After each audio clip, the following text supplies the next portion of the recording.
What happens to a person if he or she is suffering from vitamin K deficiency? Well, severe vitamin K deficiency can cause bruising and bleeding problems because the blood will take longer to clot. Now, vitamin K deficiency might reduce the bone strength and increase the risk of getting osteoporosis because the body needs vitamin K for healthy bones. Now, the most significant of all of these effects is the vitamin K deficiency bleeding or VKDB. Well, we will discuss it in detail. Just stick to the video. Now, how vitamin K is involved in all of these processes? You can learn the details in vitamin K physiology video. Here, we will just focus on what is the reason of vitamin K deficiency and what are the consequences. Well, absence of vitamin K from diet is a rare cause of vitamin K deficiency because diet is not the only source of vitamin K for human body. Bacteria present in our gastrointestinal tract also produce vitamin K. So it is very rare to have deficiency of vitamin K, but it occurs in 3 cases mostly. Number 1, the patients who are suffering from gastrointestinal disease. Number 2, the neonates before they develop their intestinal flora. And number 3, in the patients who are taking some drugs. Let's discuss all these 3 causes one by one. In gastrointestinal disease, vitamin K deficiency often occurs because of the poor absorption of fats from the gastrointestinal tract. Now, the reason is that the vitamin K is a fat-soluble vitamin and it is absorbed in the blood along with the fats. Bile is required for fat absorption. Now, one of the most prevalent cause of vitamin K deficiency is the failure of the liver to secrete the bile into the gastrointestinal tract. Obviously, when there will be any disease like the bile duct obstruction or any other gallbladder disease, it will lead to a poor secretion of bile into the gastrointestinal tract. Now, the lack of this bile prevents the adequate fat digestion and absorption.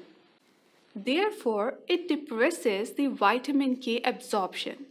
Thus, liver diseases often causes decreased production of prothrombin and some other clotting factors because of the poor vitamin K absorption and because of the liver disease. Because of this, vitamin K is injected into all surgical patients with liver disease or with obstructed bile ducts before performing the surgical procedures.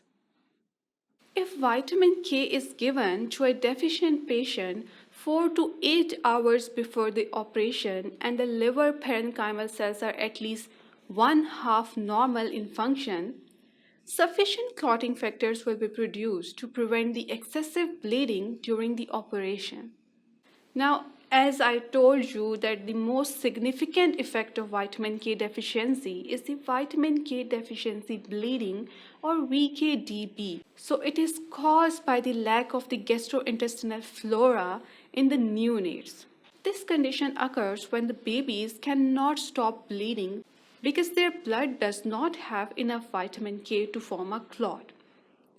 Now, all infants, regardless of gender, race, or ethnic background, are at higher risk of VKDB until they start eating regular foods because food is a source of vitamin K, usually at the age of 4 to 6 months.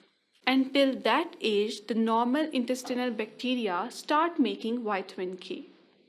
Now, we can conclude the reason of this condition that it can occur because at birth, babies have extremely little vitamin K stored in their bodies because only small amount pass to them through the placenta from their mothers. The second reason is that the good bacteria that produce vitamin K are not yet present in the newborn's intestine. And the third, that breast milk contains low amount of vitamin K.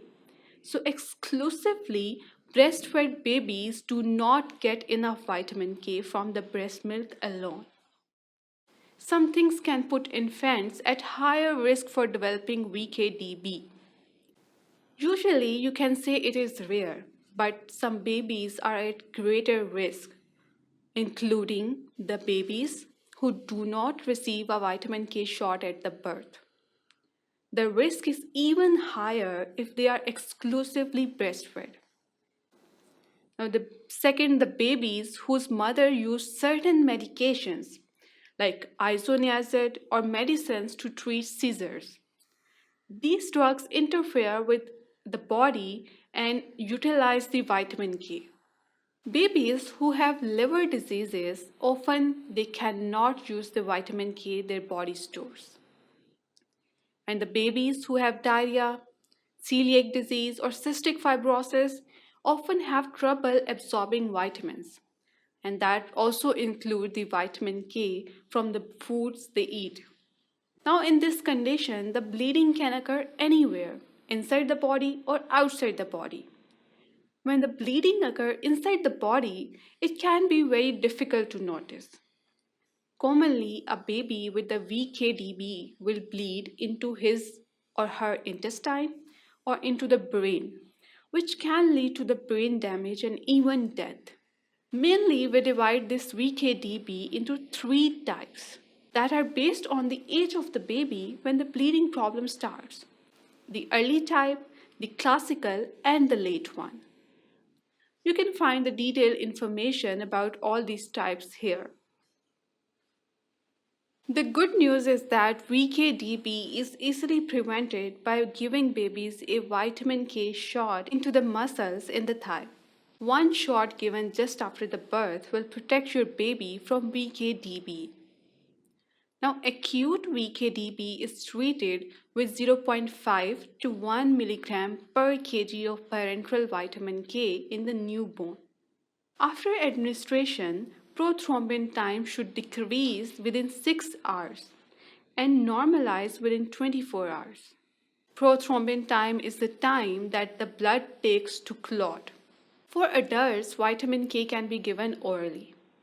In case if patient is suffering from any gastrointestinal disorder and vitamin K cannot be absorbed through this route, then vitamin K is injected under the skin.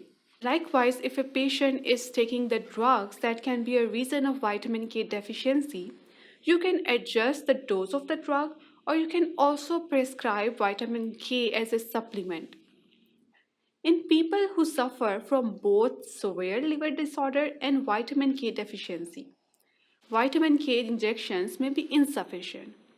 So here the blood transfusions may be necessary to replenish the clotting factors.